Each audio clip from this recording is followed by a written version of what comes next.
बिस्मिल्लाहि अस्सलातु वस्सलामु अलैका या रसूल अल्लाह। अस्सलामु अलैकुम रहमतुल्लाहि व बरकातुहू। उम्मीद है आप सब खैरियत से होंगे इंशाअल्लाह। न्यू वीडियो के साथ हाजिर हूँ। ये जो आप खूबसूरत मंजर देख रहे हैं रोज़ा रसूल का, ये वो जगह है जहाँ पे अपॉइंटमेंट के बगैर भी आप जा सकते हैं। रोज़ा रसूल में अपॉइंटमेंट के साथ गई थी, वो भी आपको मैं वीडियो दिखाऊंगी। मैंने मुख्तलिफ वीडियोस में डाली है लेकिन बात नहीं की थी, तो वो भी मैं आपको बताऊंगी। लास्ट वीडियो में मैंने आपको सूरत अंबिया का बताया था नाम, ज़माना नज़ूल और मौज़ूए मज़मून, ठीक है। इस वीडियो में सूरतुल अंबिया की उर्दू ट्रांसलेशन होगी। आपको सबसे पहले बताती हूँ, सूरतुल अंबिया मक्की है और 112 आयात हैं इसकी और रकू 7 है। पारा जो है वो 17 चल रहा है, ठीक है। कुरान पाक की सूरत 21 है। ये एक आयात पढ़ती हूँ, यहाँ से शुरू होती है आयात। औज़ु बिल्लाहि मिनश शैतानिर रजीम, बिस्मिल्लाहिर रहमानिर रहीम। इक़्तरबा लिन्नासि हिसाबुहुम वहुम फ़ी गफ़लतिम मुरीज़ून। चलें अब तर्जुमा स्टार्ट करें। करीब आ गया है लोगों के हिसाब का वक्त, और वो है कि गफलत में मुंह मोड़े हुए हैं। उनके पास जो ताज़ा नसीहत भी इनके रब की तरफ से आती है उसको बातकल्लुफ़ सुनते हैं और खेल में पड़े रहते हैं। दिल इनके दूसरी ही फिक्रों में मगन है और जालिम आपस में सरगोशियां करते हैं। ये शख्स आखिर तुम जैसा एक बशर ही तो है, फिर क्या तुम आंखों देखे जादू के फंदे में फंस जाओगे। रसूलुल्लाह सल्लल्लाहु अलैहि वसल्लम ने कहा, मेरा रब हर उस बात को जानता है जो आसमान और ज़मीन में की जाए, वो समी और अलीम है। वो कहते हैं बल्कि ये परंगदा ख्वाब है, बल्कि ये इसकी मनगढ़ंत है, बल्कि ये शख्स शायर है, वरना ये लाए कोई निशानी जिस तरह पुराने ज़माने के रसूल निशानियों के साथ भेजे गए थे। हालांकि इनसे पहले कोई बस्ती भी जिसे हमने हलाक किया ईमान ना लाई, अब क्या ये ईमान लाएंगे। ए मोहम्मद सल्लल्लाहु अलैहि वसल्लम, तुमसे पहले भी हमने इंसानों ही को रसूल बनाकर भेजा था जिन पर हम वही किया करते थे।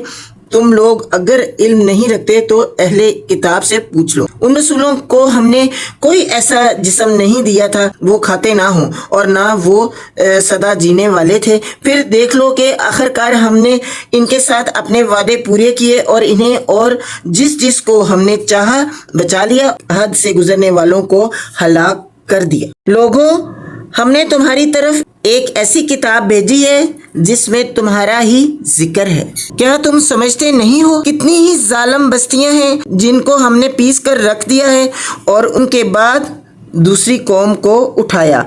जब उनको हमारा अजाब महसूस हुआ तो लगे वहां से भागने। कहा गया, भागो नहीं, जाओ अपने इन्हीं ग्रोह और ऐश के सामानों में जिनके अंदर तुम चैन कर रहे थे। शायद कि तुमसे पूछा जाए। कहने लगे, हाय हमारी कमबख्ती, बेशक हम खतावार थे। और वो यही पुकारते रहे यहाँ तक कि हमने इनको खलियान कर दिया। जिंदगी का एक शरारा तक इनमें ना रहा। हमने इस आसमान और ज़मीन को और जो कुछ भी इनमें है कुछ खेल के तौर पर नहीं बनाया। अगर हम कोई खिलौना बनाना चाहते और बस यही कुछ हमें करना होता तो अपने ही पास से कर लेते, मगर हम तो बातल पर हक की चोट लगाते हैं जो इसका सर तोड़ देती है और वो देखते देखते मिट जाता है और तुम्हारे लिए तबाही है उन बातों की वजह से जो तुम बनाते हो। कितने सख्त अल्फाजों में बताया है कि मैंने दुनिया को खेल तमाशा नहीं बनाया हुआ। मैं अगर बनाना चाहता तो मैं यही बना लेता खेल तमाशा। तो हम लोग क्या करें, हमने दुनिया को खेल तमाशा बना लिया हुआ है। गेमें देखें कैसी कैसी चल रही हैं, खेल तमाशे कैसे कैसे हो रहे हैं और उनको इतना प्रोटोकॉल दिया जाता है कि दुनिया में पता नहीं उन्होंने क्या कर लिया हो, ठीक है। जिनको आखिरत की फिक्र वो खेल तमाशे में नहीं पड़े रहते। खैर, अल्लाह ताला हिदायत दे सबको इंशाल्लाह। ज़मीन और आसमान में जो मखलूक भी है अल्लाह की है और जो फरिश्ते इसके पास हैं वो ना अपने आप को बड़ा समझकर उसकी बंदगी से सरताबी करते हैं और ना मालूल होते हैं।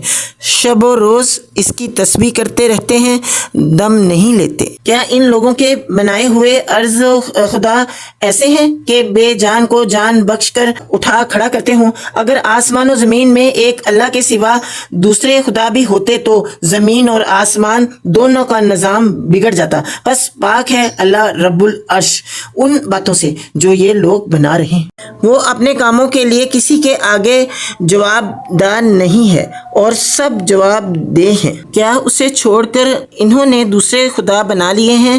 اے محمد صلی اللہ علیہ وآلہ وسلم ان سے کہو کہ لاؤ اپنی دلیل۔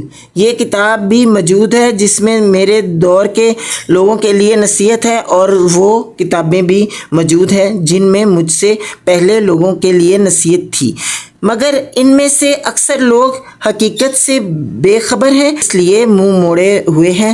ہم نے تم سے پہلے جو رسول بھی بھیجا اس کو یہی وحی کی ہے کہ میرے سوا کوئی خدا نہیں ہے، بس تم لوگ میری ہی بندگی کرو۔ یہ کہتے ہیں رحمان اولاد رکھتا ہے، سبحان اللہ، وہ تو بندے ہیں جنہیں عزت دی گئی ہے، اس کے حضور بڑھ کر نہیں بولتے اور بس اس کے حکم پر عمل کرتے ہیں۔ جو کچھ ان کے سامنے ہے اسے بھی وہ جانتا ہے، اور جو کچھ ان سے اوجھل ہے اس سے بھی وہ باخبر ہے۔ وہ کسی کی سفارش نہیں کرتے بجز اس کے جس کے حق میں سفارش سننے پر اللہ راضی ہو، اور وہ اس کے خوف سے ڈرے رہتے ہیں۔ اور جو ان میں سے کوئی کہہ دے کہ اللہ کے سوا میں بھی ایک خدا ہوں تو اسے ہم جہنم کی سزا دیں، ہمارے ہاں ظالموں کا یہی بدلہ ہے۔ کیا وہ لوگ جنہوں نے نبی صلی اللہ علیہ وآلہ وسلم کی بات ماننے سے انکار کر دیا ہے غور نہیں کرتے کہ یہ سب آسمان اور زمین باہم ملے ہوئے تھے، پھر ہم نے انہیں جدا کیا اور پانی سے زندہ چیز پیدا کی؟ کیا وہ ہماری اس خلقی کو نہیں مانتے؟ اور ہم نے زمین میں پہاڑ جما دیے تاکہ وہ انہیں لے کر ڈھلک نہ جائے، اور اس میں کشادہ راہیں بنا دیں شاید کہ لوگ اپنا راستہ معلوم کر لیں۔ اور ہم نے آسمان کو ایک محفوظ چھت بنا دیا، مگر یہ ہے کہ اس کی نشانیوں کی طرف توجہ ہی نہیں کرتے۔ اور وہ اللہ ہی ہے جس نے رات اور دن بنائے اور سورج اور چاند کو پیدا کیا، سب ایک ایک فلک پر تیر رہے ہیں۔ اور اے محمد صلی اللہ علیہ وآلہ وسلم ہمیشگی تو ہم نے تم سے پہلے بھی کسی انسان کے لیے نہیں رکھی ہے، اگر تم مر گئے تو کیا یہ لوگ ہمیشہ جیتے رہیں گے؟ ہر جاندار کو موت کا مزہ چکھنا ہے، اور ہم اچھے اور برے حالات میں ڈال کر تم سب کی آزمائش کر رہے ہیں، آخرکار تمہیں ہماری ہی طرف پلٹنا ہے۔ یہ منکرین حق جب تمہیں دیکھتے ہیں تو تمہارا مذاق بنا لیتے ہیں، کہتے ہیں کیا یہ ہے وہ شخص جو تمہارے خداؤں کا ذکر کیا کرتا ہے؟ اور ان کا اپنا حال یہ ہے کہ رحمان کے ذکر سے منکر ہیں۔ انسان جلد باز مخلوق ہے، ابھی میں تم کو اپنی نشانیاں دکھائے دیتا ہوں، جلدی نہ مچاؤ۔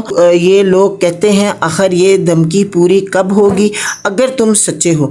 کاش ان کافروں کو اس وقت کا کچھ علم ہوتا جبکہ یہ نہ اپنے منہ آگ سے بچا سکیں گے، نہ اپنی پیٹھیں، اور نہ ان کو کہیں سے مدد پہنچے گی۔ وہ بلا اچانک آئے گی اور انہیں اس طرح یک لخت دبوچ لے گی کہ یہ نہ اس کو دفع کر سکیں گے اور نہ اس کو لمحہ بھر مہلت ہی مل سکے گی۔ مذاق تم سے پہلے بھی رسولوں کا اڑایا جا چکا ہے، مگر ان کا مذاق اڑانے والے اسی چیز کے پھیر میں آ کر رہے جس کا وہ مذاق اڑاتے تھے۔ اللہ تعالیٰ نے نبی پاک صلی اللہ علیہ وآلہ وسلم سے مخاطب ہو کے جو سب کچھ بتایا کہ پہلے بھی پیغمبروں کا مذاق اڑایا گیا ہے اور یہ کوئی نئی بات نہیں ہے، اور ان کا بھی انجام ایسا ہوا کہ وہ ایسے ہو گئے جیسے کبھی یہاں بستے ہی نہیں تھے۔ اللہ نے بہت برا ٹھکانہ رکھا ہے، اور یہ جو میسیج اللہ تعالیٰ پہنچا رہے ہیں قرآن کے ذریعے نبی پاک صلی اللہ علیہ وآلہ وسلم سے مخاطب ہو کے، آج کے لیے اتنا ہی۔ 3 رکوع پڑھ لیے ہیں۔ اپنا بہت خیال رکھیں، مجھے دعا میں یاد رکھیں، اور ویڈیو کو ضرور غور سے سنیں اور آگے شیئر کریں۔ سبسکرائب کرنا نہ بھولیے گا۔ جزاک اللہ خیر۔